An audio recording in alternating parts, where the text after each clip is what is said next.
Welcome back, listener, once again to another episode of the Coco and Daltz podcast. Oh, yeah, I love the music. And you know what other music I like? I like the music on The Mandalorian. Oh, by the way, I'm not Coco. And I'm not Daltz. And we're real people, and we do real reviews. What are we doing today in this episode of the podcast, Coco? Well, in case it wasn't completely obvious, we're reviewing The Mandalorian, Season 2, Episode 4, Chapter 12, The Siege. What? I know. So in this week's brand new episode, which just dropped today, if you're listening to this in real time, which you should be, Mando and Baby Yoda are on their way to a distant planet to reunite Baby Yoda with the Jedi. But unfortunately, Mando's ship is in very bad shape. It is a space hoopty. So they have to stop off at the planet of Navarro to see Carl Weathers and Gina Carano, who put in their first appearance since season 1, which Daltz is extremely happy about. Oh, yeah. So Grief Karga and Cara Dune get Mando's ship fixed, but while they're waiting on the fixes to happen, just like the past 3 episodes, there's one more thing that Mando has to help them do before he can leave. They have to go blow up an Imperial base that's on the planet of Navarro. They believe it's abandoned, but it turns out it's not just some old military installation. It's actually a lab. Ooh. And not a dog. No. They scarcely manage to escape, but it is then revealed to Mando and friends that Moff Gideon, also known as Giancarlo Esposito, oh, yeah, the baddie from the last episode or 2 of season 1, he survived his TIE fighter crash. What? Stunner. And has nefarious things planned going forward. Wow. So Mando and Baby Yoda are now en route to reunite Baby Yoda with the Jedi. The end. So this is episode 4 of the season? Yes. So the last 3 episodes were exactly the same. Mando and Baby Yoda glide into town. They need somebody's help. Somebody will help them in exchange for a certain favor. All you have to do is help us do this one thing, and then we'll give you more information, or then you can go on your way. And it's exactly the same thing as what's happening in the previous 3 episodes. And that's what happened in this new episode too. So I'm getting a little frustrated with The Mandalorian trotting out the same story over and over again. This is like the 3rd week in a row that you've said that. Yes, exactly. So like maybe somebody should pay attention and change it up a little bit. I know they're all in the can, listener, yes.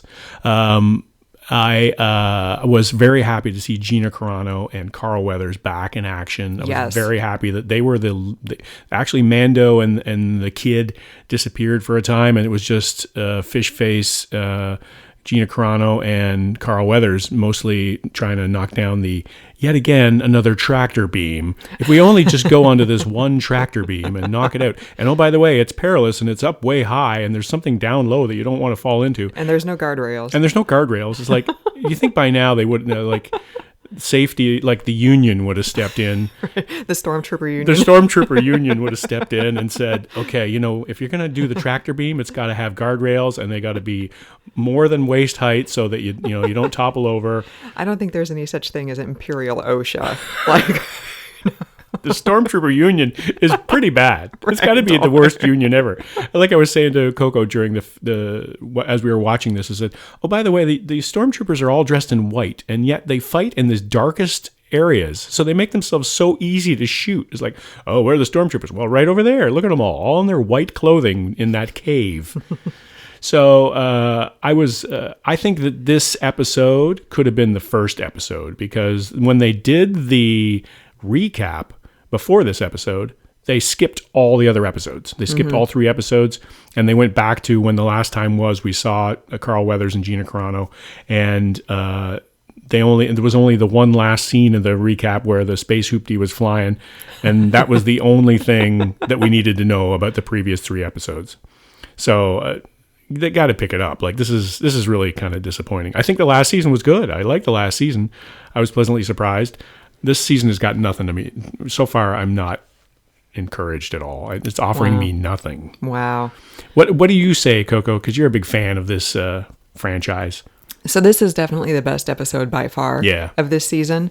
I agree with you, though. I think that they could have started this season either with last week or this week.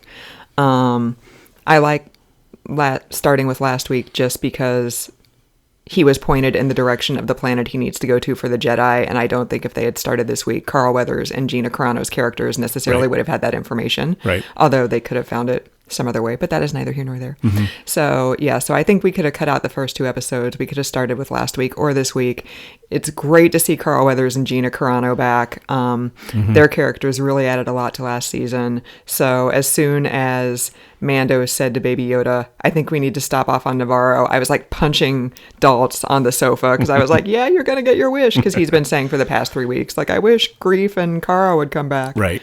So yeah, I liked it. It was slightly disappointing that the plot was the exact same plot that we've seen for the previous 3 episodes. It's not just me then. Right. It's very noticeable that it's, especially when you're pointing it out like every week, it's very noticeable that the plot sorry about that. is the exact same. But once again, like I said last week, I feel like this plot was in furtherance of the overall season storyline.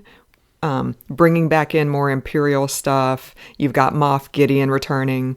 There was also in the Imperial lab that they blew up, like I said, they thought it was a military installation, but it turns out it's a lab. And apparently when Baby Yoda was the target of season 1, bringing him to Werner Herzog, he was wanted by the Empire because of his magic Methuselah-like blood that they were going to try to pump into the subjects that are in the lab, who I guess are in some kind of, they're not frozen in carbonite, but it's like Luke in Empire. Yeah. When he gets beaten up by the snow beast, or I can't remember the name of it right off the top of my head. Yeah. And he's in like that big water tube. And and I know that, I have completely destroyed any of my cred as like a Star Wars fan by completely forgetting the names of those things right off the top of my head. But it looked People know what you're talking about. Right. But it looked like that. So they weren't frozen in carbonite. They were still alive, just in some kind of like suspension and a suspended animation. And so they needed Baby Yoda's blood to reanimate those people, I guess. So we did have some kind of clue provided as to why Baby Yoda was in such hot demand by Werner Herzog. So. And also that was intriguing. So that is something that wants me or pushes me to want to watch the next episode, is because there's, what's going on here? Because there's a little bit of mystery and unsolved stuff going on. And also, I'm going to watch it. So you're like, all right, fine. I want to be interested. Yeah. Yeah, I want to be interested. And the next one is like, I don't want to be sitting here going, okay, what next favor are we going to be, like, what crowd are we going to run into? And they're going to say, okay, we'll help you find the Jedi. All you have to do is fill out this crossword puzzle. Right. And then we'll move on to the next stage. Like, just give me a break with this stuff. Like, now I have a thread that I can attach myself to that might go through the rest of the series. So maybe, hopefully. Yeah. And there was also, once again, more Baby Yoda doing cute stuff, making cute noises, and stealing space macaroons from like a little girl he was sitting next to in a classroom when Mando and Greef Karga and Cara Dune were off blowing up the space installation. They had to do something with Baby Yoda because he couldn't go with them. So they put him in a classroom being taught by a C-3PO-like droid, and Baby Yoda stole the space macaroons from the girl sitting next to him who did not want to share. So they were like, so what's the equivalent to the Navarro Girl Scouts, I guess? Right. They looked like Girl Scout macaroons, but they were blue.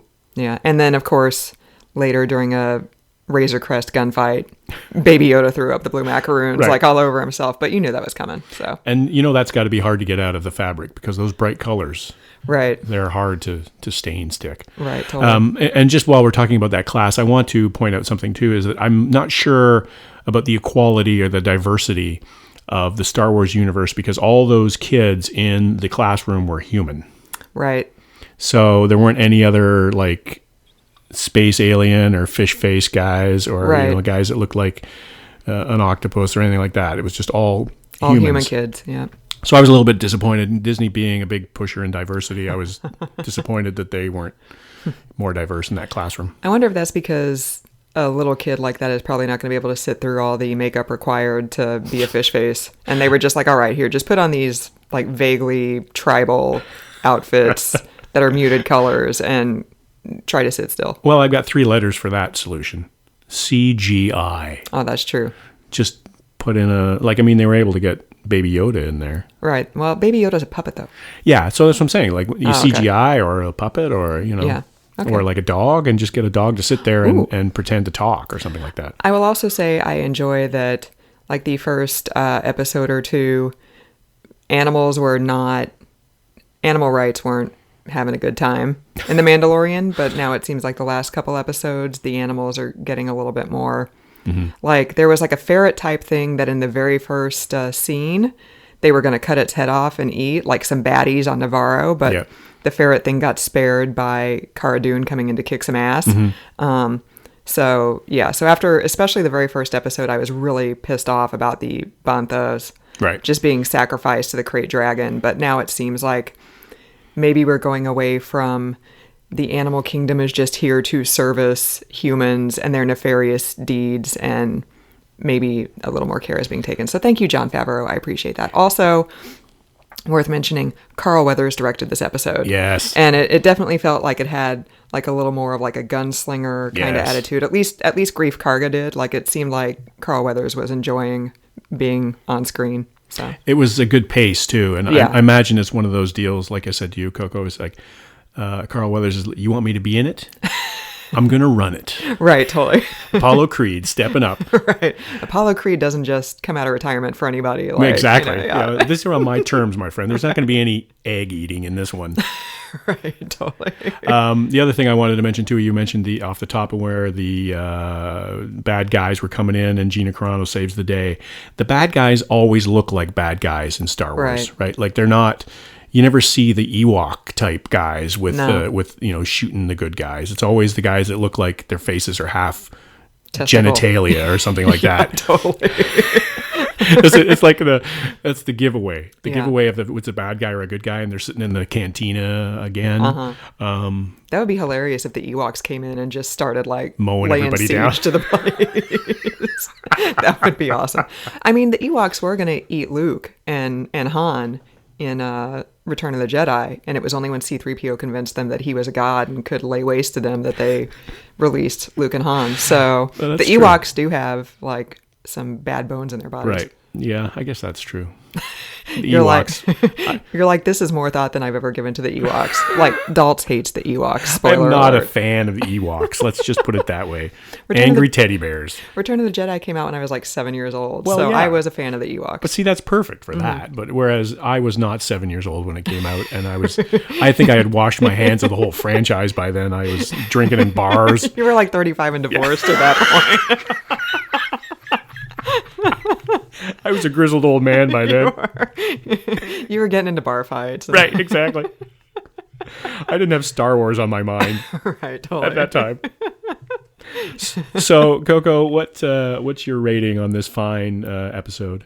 This is definitely the best episode of the season so far, which, like I said last week, is not really a compliment, but we're still going in the right direction. Yeah. I enjoyed this one the most by far. I'd probably give it like a B+ to A- range for sure. Yeah, I'd give it probably 1 1/4 blue cookies up, because I thought it was the best one, like you said, of the season so far. And I could watch Gina Carano and Carl Weathers all day long. So me too. So I was really happy to see them come back. I'm still not feeling the whole Baby Yoda thing, but I know I'm in the minority. Yeah. The vast minority.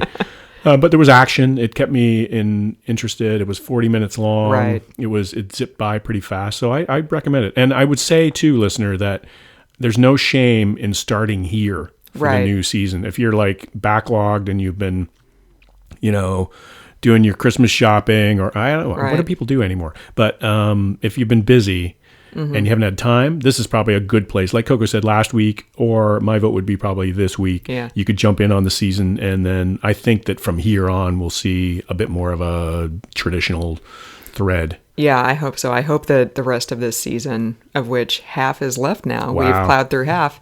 I hope the rest of this season is in service to the Baby Yoda meeting up with the Jedi storyline, and also the what does Moff Gideon have planned storyline. Like, I hope those two things like dominate the rest of the season, because I don't want to go back to more like crate dragon destroy Right. BS, like, oh. Well, and we need a villain, right? And Giancarlo Esposito is definitely a villain. Oh, he's good at being a villain. Yeah, like I said to Dalt, I'm like, when he shows up, nothing good ever happens. Right. And it looks like they've got a plot that they're formulating. So, I mean, it almost looks like to me that it was, are we going to do 5 episodes? Are we going to do 7? Are we going to do, let's do 6, or let's, and then add a bunch at the beginning, almost like padding to get to the main story where we are now. Like, I'm hoping that as we go forward, there are no more, like you said, singular episodes that you could just watch at any time and not have to worry about the sequence or anything like that. Because last season, they did it in the middle of the season.